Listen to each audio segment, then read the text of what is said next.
जी आज तारीख है 3 मार्च और यहाँ पर एक वीडियो बनी थी जिसमें हमने ये बीज लगाए थे इस ग्रोइंग बैग में। और आज ये जस्ट एक अपडेट वीडियो है। तो हम वीड निकाल रहे थे यहाँ पर, जो भी उग जाता है, क्योंकि हम इसमें कोई भी ट्रीटमेंट नहीं करते एज सच।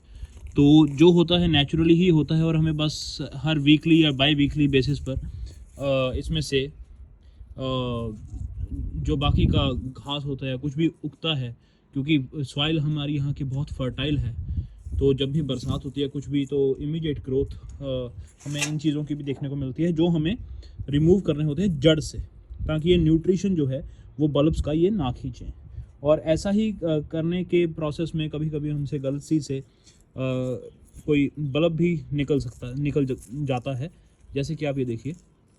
तो ये हम यूजुअली कभी भी निकाल के वीडियो नहीं बनाते हैं, क्योंकि इसको हम ज़मीन में ही पड़े रहने देते हैं। लेकिन क्योंकि अब ये निकल ही गया था, तो वापस लगाने से पहले हमने सोचा कि आपके साथ डिस्कस करें, बड़ी ही इम्पोर्टेंट एक चीज़। तो आप ये देख सकते हैं, ये इसकी अभी मार्च के बाद ये जो बल्ब्स हैं ये ग्रो करेंगे साइज़ में अपने मदर जितना। अब बेसिकली जब हमने इसको लगाया था तो इनमें से कुछ नहीं था, ये मदर कॉम थी। ये नीचे से आप अच्छी तरह देखिए, ये मदर कॉम थी जो हमने लगाई थी। अब ये मदर कॉम के बिल्कुल पेट में से, बिल्कुल बीच में से हमें डॉटर कॉम्स की जो ग्रोथ हुई है, वो इसकी एनर्जी को यूज़ करके इसने जड़ निकाली और ये डॉटर कॉम्स बनाई। जैसे एक ये अपने ही साइज़ का कॉम बनाया, उसके बाद ये थोड़ा सा छोटे साइज़ का कॉम बनाया, उसके बाद ये जो बिल्कुल ही छोटे, जो इतने यूज़फुल नहीं होंगे। लेकिन ये देखिए इसके पीछे भी है एक। तो ये दो छोटे हमें इसमें से डॉटर कॉम्स मिले, और एक ऑलमोस्ट इसी के साइज़ का मिला, जो कि will be good enough to give flower next season. तो जितनी आपकी, तो इसमें से अलग अलग शूट ग्रोथ है। ये देखिए, ये इसकी है, ये इसकी है, ये इसकी है। तो अभी हम इसको वापस ग्राउंड में लगा रहे हैं, और क्योंकि यहाँ से निकल गया था गलती से, हमने जब यहाँ से बीड निकाल रहे थे तो जहाँ से ये निकला था बस वहीं पर हम इसको, क्योंकि इतना डीप तो हम इस बार लगा नहीं सकते इसको। यूजली हमें इसको लगाना है अराउंड 5-6 इंच डीप। तो ये हमने बहुत ऊपर लगाया है। इसके ऊपर बाद में थोड़ी सी मिट्टी गिरा देंगे ये गड्ढे को भरने के लिए। लेकिन आपको मेक श्योर करना है कि जितना डीप ये लगेगा उतना ही अच्छा आपकी चांसेस होंगे मल्टीप्लिकेशन के as well as plant growth के। अब ये देखिए, इसमें से जैसे ये है, तो इसको हमने जड़ से निकालना है। देखिए पूरी जड़ निकालनी है, ऊपर ऊपर से नहीं निकालना है।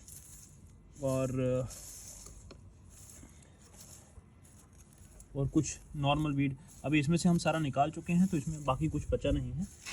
लेकिन बेसिकली जैसे ये देखिए, यहाँ पर जैसे ये एक वीड निकला हुआ है, तो इसको हम जड़ में से पकड़ेंगे और जड़ में से अपलिफ्ट करेंगे बिल्कुल सीधा, ताकि इसकी पूरी जड़ निकल आए। तो ये जो हैं ये न्यूट्रिशन लेते हैं हमारा, जो बल्ब्स को लेना चाहिए। तो ये बेटर होगा कि आप लेबर लगा के इसको एवरी बाई वीकली इसमें से इसकी छटाई करें। इसके लिए कुछ स्प्रे, कुछ वीड स्प्रे करना हम रेकमेंड नहीं करते, क्योंकि उससे हमारे इनकी ग्रोथ पर भी, इनको भी अगर हमें ऑर्गेनिकली बेचना है तो we have to make sure कि इसके कोई भी रिज़ल्ट, किसी भी तरह का कोई टेस्ट करवाना चाहे तो करवाए, उसमें कुछ ना आए। तो उसके लिए जितना ऑर्गेनिकली हम इसको ग्रो कर सकते हैं हम करने की कोशिश करते हैं। और ये देखिए, ये ज़रा आप इसकी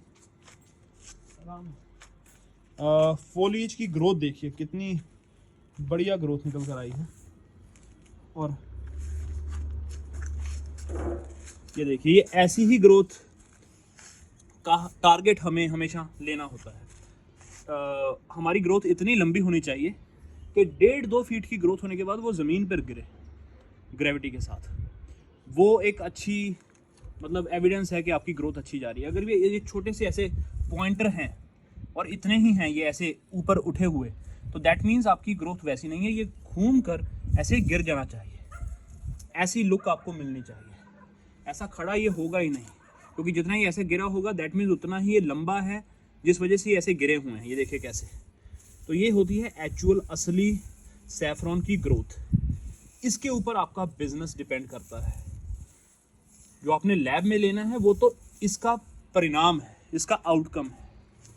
यहाँ पर आप उसको ऐसा ग्रो कर पाएँ, वो चैलेंज है, वो 90% ऑफ द गेम है।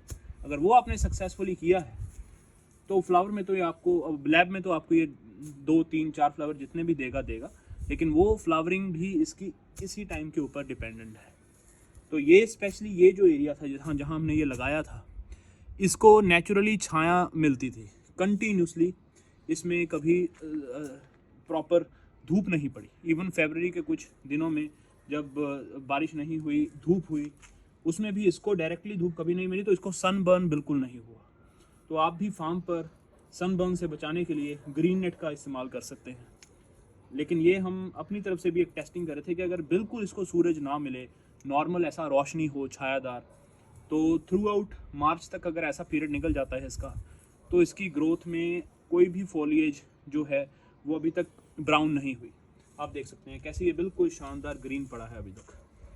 और ऐसी ही अगर ये शानदार green around month of April और मई में अगर ये रहता है, और अप्रैल के फर्स्ट वीक से अगर ये ब्राउन होना शुरू होता है, ये देखिए इसके टिप्स कैसे भी ब्राउन हो रहे हैं, तो ये पूरा ऐसे ब्राउन हो जाएगा। और ये एक ही शूट में से निकल रहे हैं, देखिए नीचे। अभी इसका पीरियड जो मार्च से स्टार्ट हो रहा है, that is the period of multiplication. अभी ये न्यूट्रिशन का पीरियड है। अब जो आपको हमने वो बेबी बल्ब्स दिखाए थे वो मदर के ऊपर, अब उनसे जुदा होने का टाइम आएगा 1-1.5 महीने में। तो अभी पानी बहुत क्रिटिकल है, आपकी एग्जैक्ट इरिगेशन होनी चाहिए। अगर अभी पानी की कमी होगी तो वो मल्टीप्लिकेशन अच्छी तरह से नहीं होगी। तो हम आपको अपडेट देते रहेंगे मूविंग फॉरवर्ड। हमारी जो ट्रेनिंग है वो आप हमें व्हाट्सएप पे कांटेक्ट कर सकते हैं जब मर्ज़ी। और अभी हमारी ऑनलाइन ट्रेनिंग हो रही है, उसके बाद आप यहाँ पर आकर विज़िट भी कर सकते हैं। वो सारी जानकारी आपको व्हाट्सएप के थ्रू दे दी जाएगी। तो जो कोई भी इंटरेस्टेड हो प्लीज़ हमें व्हाट्सएप पे इन टच हो सकता है, क्योंकि उसके बाद में हम ट्रेनिंग इसकी नहीं करवाएंगे जब इसका सीज़न स्टार्ट हो जाएगा, क्योंकि हमें भी इस पर फोकस करना होगा। Thank you.